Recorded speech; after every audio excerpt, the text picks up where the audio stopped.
أعوذ بالله من الشيطان الرجيم بسم الله الرحمن الرحیم۔ بے شک صفا اور مروہ اللہ کی نشانیوں میں سے ہیں، لہٰذا جو شخص بھی بیت اللہ کا حج کرے یا عمرہ کرے تو اس کے لیے اس بات میں کوئی گناہ نہیں ہے کہ وہ ان کے درمیان چکر لگائے، اور جو شخص خوشی سے کوئی بھلائی کا کام کرے تو اللہ یقیناً قدردان اور جاننے والا ہے۔ لوگ آپ سے نئے مہینوں کے چاند کے بارے میں پوچھتے ہیں، آپ انہیں بتا دیجئے کہ یہ لوگوں کے مختلف معاملات کے اور حج کے اوقات متعین کرنے کے لیے ہیں، اور یہ کوئی نیکی نہیں ہے کہ تم گھروں میں ان کی پشت کی طرف سے داخل ہو، بلکہ نیکی یہ ہے کہ انسان تقوی اختیار کرے، اور تم گھروں میں ان کے دروازوں سے داخل ہوا کرو اور اللہ سے ڈرتے رہو تاکہ تمہیں فلاح حاصل ہو، اور حج اور عمرہ اللہ کے لیے پورا پورا ادا کرو۔ ہاں، اگر تمہیں روک دیا جائے تو جو قربانی میسر ہو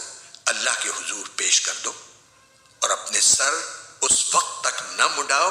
جب تک قربانی اپنی جگہ نہ پہنچ جائے۔ ہاں، اگر تم میں سے کوئی شخص بیمار ہو یا اس کے سر میں کوئی تکلیف ہو تو روزوں یا صدقے یا قربانی کا فدیہ دے۔ پھر جب تم امن حاصل کر لو تو جو شخص حج کے ساتھ عمرے کا فائدہ بھی اٹھائے